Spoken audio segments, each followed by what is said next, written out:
the Columbia Network takes pleasure in bringing you Suspense.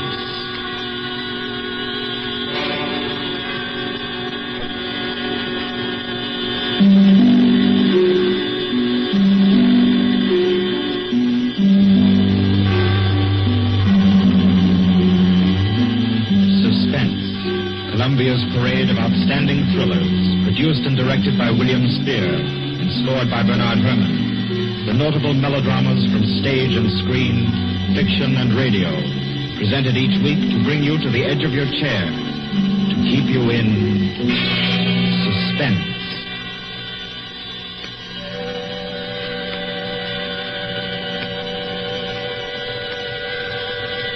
Good evening. This is Orson Welles. I'm very happy I am to be back in the United States and back on the Columbia Network, even for so short a visit as this one. Back with old friends like Johnny Dietz, who's tonight's director, and Bernard Herrmann. The Mercury Theater presented tonight's radio play for the first time last year. We came right out then and hailed it as a classic of the medium. Nobody argued the point. A lot of people asked us to do it again, so it's gratifying to get the chance now and to find a favorite of ours in this distinguished anthology of spook shows. Personally, I've never met anybody who didn't like a good ghost story. But I know a lot of people who think there are a lot of people who don't like a good ghost story. For the benefit of these, at least, I go on record at the outset of this evening's entertainment with a sober assurance that although blood may be curdled on this program, none will be spilt. There's no shooting, knifing, throttling, axing, or poisoning here. No clanking chains, no cobwebs, no bony and/or hairy hands appearing from secret panels, or, better yet, bedroom curtains. If it's any part of that dear old phosphorescent foolishness that people who don't like ghost stories don't like, then again, I promise you, we haven't got it. Not tonight. What we do have is a thriller. It's half as good as we think it is. You can call it a shocker. It's already been called a real Orson Welles story. Now, frankly, I don't know what this means. I've been on the air directing and acting in my own shows for quite a while now, and I don't suppose I've done more than half a dozen thrillers in all that time. Honestly, I don't think even that many, but it seems I do have a reputation for the uncanny.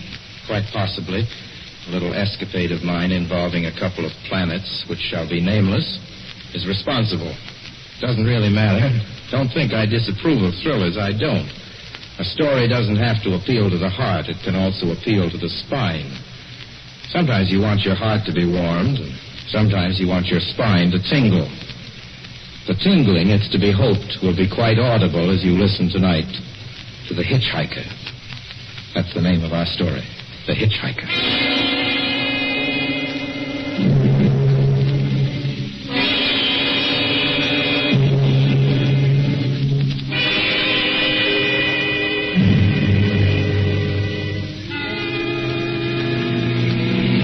Camp on Route 66, just west of Gallup, New Mexico. If I tell it, perhaps it'll help me. Keep me from going crazy. I gotta tell this quickly. I'm not crazy now. I feel perfectly well, except that I'm running a slight temperature. My name is Ronald Adams. I'm 36 years of age, unmarried, tall, dark, with a black mustache. I drive a 1940 Buick, license number 6Y175189. I was born in Brooklyn. All this I know. I know that I'm at this moment perfectly sane. That it's not me who's gone mad. It's something else. Something utterly beyond my control. I've got to speak quickly. At any minute, the link may break. This may be the last thing I ever tell on Earth. The last night I ever see the stars. 6 days ago, I left Brooklyn to drive to California. Goodbye, son. Good luck to you, my boy. Goodbye, Mother. Here, give me a kiss, and I'll go. I'll come out with you to the car. Oh, no, it's raining. Stay here at the door. Hey, what's this? Tears? I thought you promised me you wouldn't cry. Oh, I know, dear. I'm sorry. But I do hate to see you. I'll be back. You'll only be on the coast 3 months. Oh, it isn't that. It's just the trip. Ronald, I wish you weren't driving. Oh, Mother, there you go again. People do it every day. I know, but you'll be careful, won't you? Promise me you'll be extra careful. Don't fall asleep or drive fast or pick up any strangers on the road. Gosh, I think I was still 17 here, you two. Oh. And why? I mean, as soon as you get to Hollywood, won't you, son? Of course I will. Don't you worry. There's nothing going to happen. It's just 8 days of perfectly simple driving on smooth, decent, civilized roads with a hot dog or a hamburger stand every 10 miles.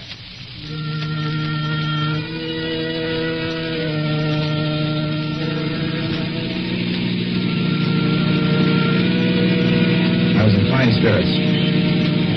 The drive ahead of me, even the loneliness, seemed like a lark. I reckoned without him.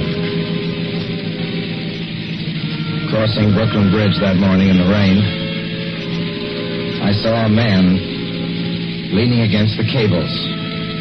He seemed to be waiting for a lift. There were spots of fresh rain on his shoulders. He was carrying a cheap overnight bag in one hand. He was thin, nondescript, with a cap pulled down over his eyes. I would have forgotten him completely, except that just an hour later, while crossing the Pulaski Skyway over the Jersey Flats, I saw him again. At least, he looked like the same person. He was standing now with one thumb pointing west. I couldn't figure out how he got there, but I thought probably one of those fast trucks had picked him up, beat me to the Skyway, and let him off. I didn't stop for him. And late that night, I saw him again. It's on the new Pennsylvania Turnpike between Harrisburg and Pittsburgh. It's 265 miles long with a very high speed limit. I was just slowing down for one of the tunnels when I saw him standing under an arc light by the side of the road. I'd seen quite distinctly the bag, the cap, even the spots of fresh rain over his shoulders.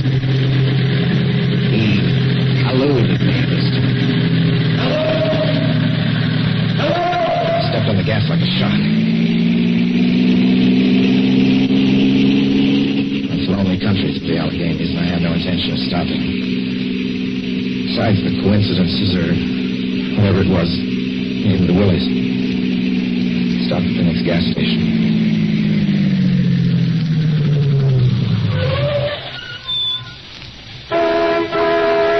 Yes, sir.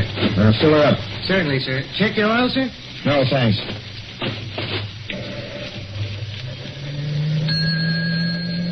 Nice night, isn't it? Yes. It hasn't been raining here recently, has it? Not a drop of rain all week. Oh?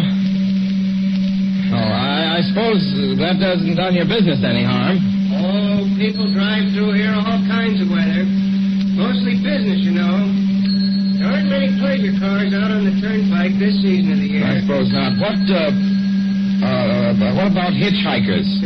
Hitchhikers here? What's the matter? Don't you ever see any? Not much. If we did, it'd be a sight for sore eyes. Why? Oh, I'd be a fool who started out to hitch rides on this road. Look at it. Then, you've never seen anybody? No. Maybe they get the lift before the turnpike starts. I mean, you know, just before the toll house. But then it'd be a mighty long ride. Most cars wouldn't want to pick up a guy for that long a ride. And you know, this is pretty lonesome country here. Mountains and woods. You ain't seen anybody like that, have you? No. Oh, no, not at all. I was just, a technical question. I see. Well, that'll be just $1.49 with the tax.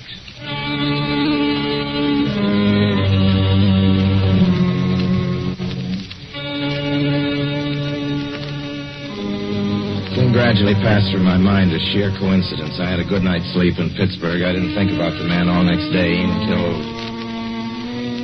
just outside of Zanesville, Ohio, I saw him again. It's a bright, sunshiny afternoon. The peaceful Ohio fields, brown with the autumn stubble, lay greening in the golden light. I was driving slowly, drinking it in, when the road suddenly ended in a detour. In front of the barrier, he was standing. Let me explain about his appearance before I go on. I repeat, there was nothing sinister about him. He was as drab as a mud fence. Nor was his attitude menacing. He merely stood there, waiting, almost drooping a little, with a cheap overnight bag in his hand. He looked as though he'd been waiting there for hours. And he looked up. He hailed me. He started to walk forward. Hello? Hello? Hello? No, not just now. Sorry. Northern California? No, not today. The other way, going to New York. Sorry.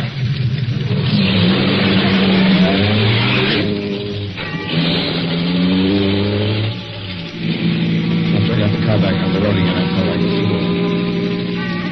Yet the thought of picking him up, of having him sit beside me, was somehow unbearable. At the same time, I felt more than ever unspeakably alone.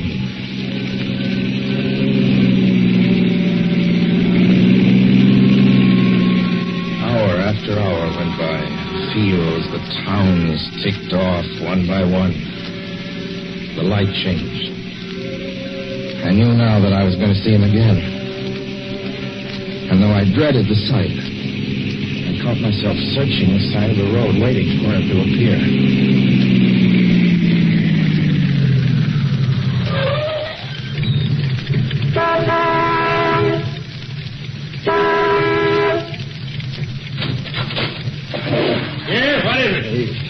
Sell sandwiches and pop here, don't you? Yeah, we do in the daytime. If we're closed up now for the I know, but I was wondering if you could possibly have a cup of coffee, black coffee, just... No, not this time of night, mister.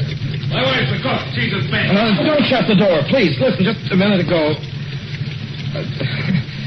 just a minute ago, there was a man standing here right beside the stand, a suspicious-looking man. I don't mean to disturb you. And you see, I was driving along when I just happened to look, and there he was. What was he doing? Well, nothing. You've been taking a nip. That's what you've been doing. Now, on your way before I call out Sheriff Oates.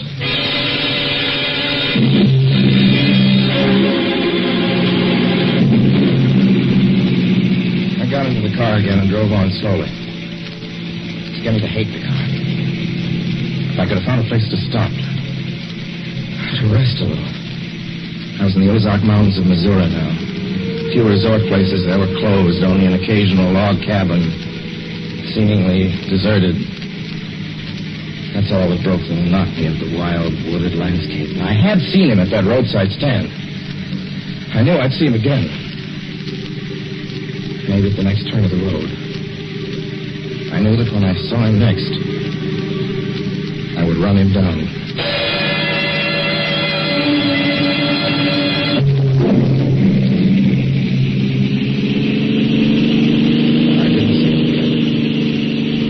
I didn't see him until late next afternoon. I stopped the car at a sleepy little junction just across the border into Oklahoma to let a train pass by. When he appeared across the tracks, leaning against a telephone pole. Perfectly airless, dry day. The red clay of Oklahoma was baking under the southwestern sun. Yet there were spots of fresh rain on his shoulders. I couldn't stand that. Without thinking, blindly, I started the car across the tracks. He didn't look up at me. He was staring at the ground. I stepped on the gas hard, turning the wheel sharply toward him. I could hear the train in the distance now, but I didn't care. And something wrong with the car. The train was coming closer. I could hear its bell ringing and the cry of its whistle. Still, he stood there. And now I knew that he was beckoning me to my death.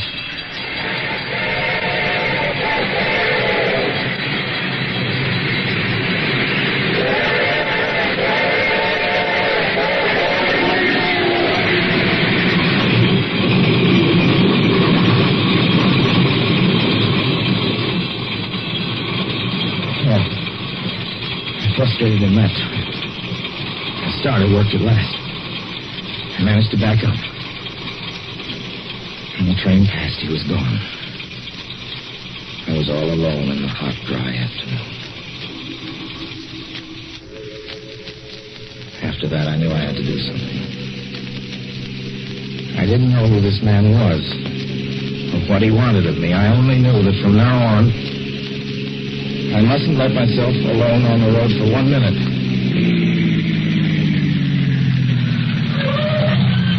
Hello there. Like a ride? Well, what do you think? How far are you going? Where do you want to go? Amarillo, Texas. I'll drive you there. Gee.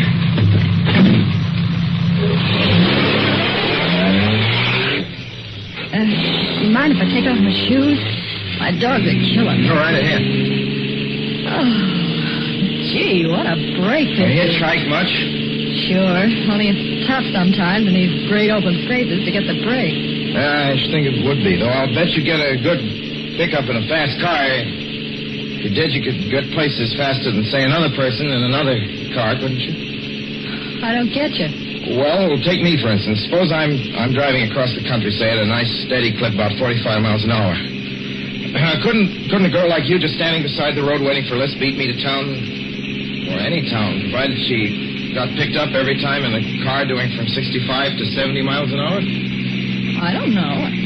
What difference does it make? Oh, no difference. It's just a crazy idea I had sitting here in the car. Imagine spending your time in a swell car thinking of things like that. What would you do instead? What would I do? If I was a good-looking fellow like yourself, why, I just enjoy myself every minute of the time. I'd sit back and relax. And if I saw a good-looking girl along the side of the road... Hey, look out! Did you see him? See who? A man standing beside the barbed wire fence. I didn't see anybody. It wasn't nothing but a bunch of cows and the wire fence. No? What do you think he was doing? Trying to run into the barbed wire There's a man fence? there, I tell you. A thin gray man with an overnight bag in his hand. And I was trying to run him down. Run him down? You mean kill him? Say you didn't see him back there? You sure? I didn't see a soul. As far as Watch that's for him concerned... the next time and keep watching. Keep your eyes peeled on the road. He'll turn up again. Maybe any minute.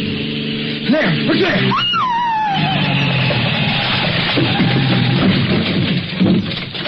How does this door work? I'm getting out of See here. him that time? No, I didn't see him that time. And personally, mister, I don't expect never to see him. All I want to do is go on living. I don't see how I will very long, driving with you. Oh, I'm sorry.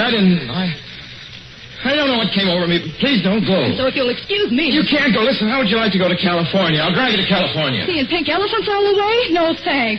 Thanks just the Listen, same. please, just 1 minute, please. You know what I think you need, big boy? Not a girlfriend. Just a good dose of sweetness. Please. There. I got it now. No, you can't go. Please, come Your back. hands off me. Do you hear? Leave your hands off me.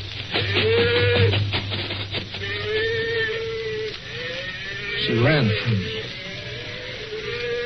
As though I were a monster. A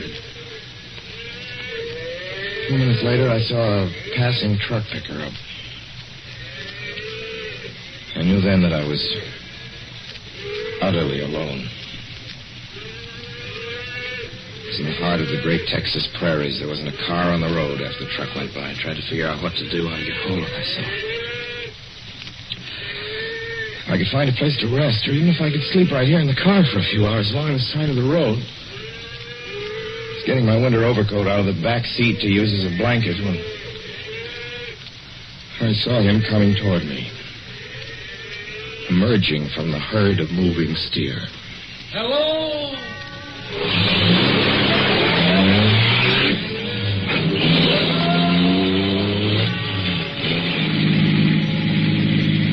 Maybe I should have spoken to him then. Thought it out then and there. For now, he began to be everywhere. Whenever I stopped, even for a moment, for gas, for oil, for a drink of pop, a cup of coffee, sandwich, he was there. I saw him standing outside the auto camp in Amarillo that night when I dared to slow down. I was sitting near the drinking fountain, a little camping spot just inside the border of New Mexico. He was waiting for me outside the Navajo reservation where I stopped to check my tires. I saw him in Albuquerque when I bought 20 gallons of gas. I was afraid to stop now. I began to drive faster and faster. I was in lunar landscape now. The great arid mesa country of New Mexico. I drove through it with the indifference of a fly crawling over the face of the moon. Now he didn't even wait for me to stop. Unless I drove at 85 miles an hour over those endless roads, he waited for me at every other mile. I'd see his figure, shadowless, flitting before me, still in the same attitude, over the cold, lifeless ground, flitting over dried-up rivers, over broken stones cast up by old glacial upheavals, flitting in that pure and cloudless air. I was beside myself when I finally reached Gallup, New Mexico this morning. There's an auto camp here. Cold, almost deserted this time of year. I went inside and asked if there was a telephone. I had the feeling that if only I could speak to someone familiar, someone I loved, I could pull myself together.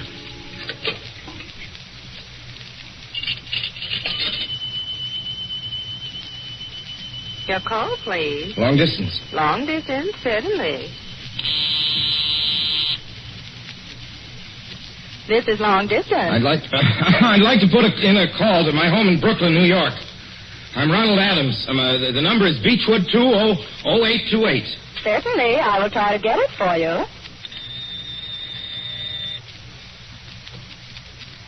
Albuquerque, New York for Gallup. New York. Gallup, New Mexico, calling Beechwood 20828. I'd read somewhere that love could banish demons. It's the middle of the morning. I knew Mother'd be home. I pictured her tall and white-haired in her crisp house dress, going about her tasks. It'd be enough, I thought, just to hear the even calmness of her voice. Will you please deposit $3.85 for the first 3 minutes? When you have deposited $1.50, will you wait until I have collected the money?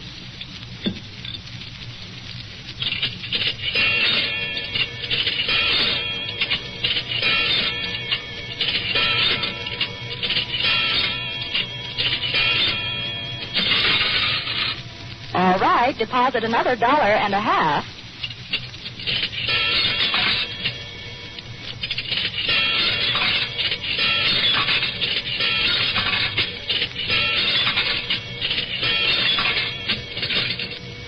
Will you please deposit the remaining 85 cents?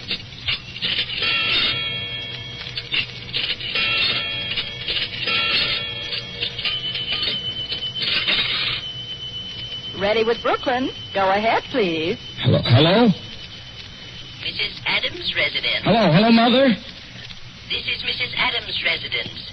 Who is it you wish to speak to, please? What? Who's this? This is Mrs. Whinney. Mrs. Whinney? I don't know any Mrs. Whinney. Is this Beechwood 20828? Yes. Where's my mother? Where's Mrs. Adams? Mrs. Adams is not at home. She's still in the hospital. The hospital? Yes. Who is this calling, please? Is it a member of the family? Well, what's she in the hospital for? She's been prostrated for 5 days. Nervous breakdown. But who is this Nervous calling? breakdown? Well, my mother never was nervous. It's all taken place since the death of her oldest son, Ronald. The death of her oldest son, Ronald? Hey, what's this? What number is this? This is Beechwood 20828. It's all been very sudden. He was killed just 6 days ago in an automobile accident on the Brooklyn Bridge. Your 3 minutes are up, sir. Your 3 minutes are up, sir. Your 3 minutes are up, sir.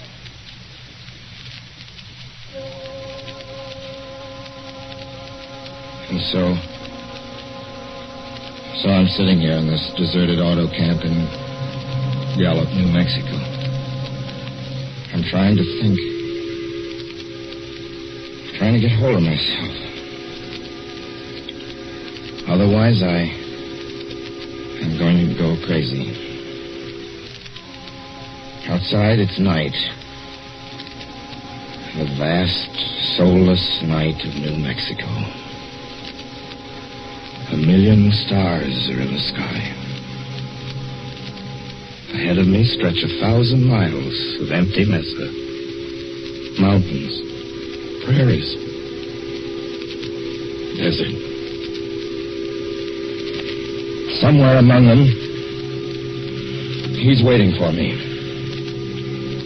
Somewhere I shall know who he is and who I am.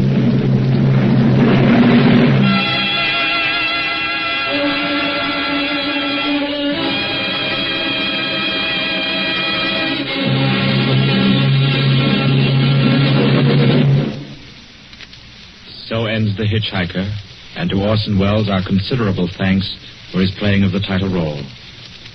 Mr. Welles? Help wanted. Men, women, and children. Nature of work, hard, monotonous, back-breaking labor. Hours, 75 a week minimum. Pay, few cents an hour. Added inducement, 2 meals a day, including several ounces of bad bread and a cup of thin soup. Don't delay. Apply at once. How'd you respond to a want ad like that, Mr. and Mrs. American working man and woman? You'd laugh, wouldn't you, and throw the paper in the trash basket. Dismiss the whole advertisement as some kind of a joke. But believe me, it's no joke. It's a simple statement of the working conditions that exist today in Nazi Germany and the conquered countries under Nazi rule. It's also an exact statement of the working conditions that will be imposed on you and every member of your family if the Nazis win this war. You yourself personally can stop them from winning, as you know. You don't have to give up your well-paid job to do it. You needn't have to be a soldier or a sailor or an airman or a nurse or a war worker to ensure American victory. Uncle Sam doesn't ask plain, ordinary, hard-working citizens like you to give him anything. All he does ask very seriously and very urgently is that you loan him 10 cents out of every dollar you make. That's all there is to it. Lend Uncle Sam a dime to win this war, and he'll pay you back with interest when he's won it. The easiest, most convenient way to lend him these dimes is to enroll in the payroll savings plan. Just tell your boss to deduct 10 cents from every dollar he pays you and lend it to Uncle Sam in your name. Sign up for this simple savings plan today, and when victory comes, you'll have war bonds in your pockets instead of Axis bonds on your wrists. Suspense will be heard again 2 weeks from tonight. Next Wednesday night, September 9th, the Columbia Broadcasting System will present over many of these stations at 9:30 p.m. Eastern Wartime an address by W. Averell Harriman, the United States Lend-Lease Administrator in London. Mr. Harriman, as the personal representative of the President of the United States, attended the Moscow conferences between Winston Churchill and Joseph Stalin. Next Wednesday's broadcast will be Mr. Harriman's first public address since his return to this country. Suspense is produced and directed by William Spear. John Dietz was our guest director this evening. Tonight's radio drama was written by Lucille Fletcher. The original score was by Bernard Herrmann.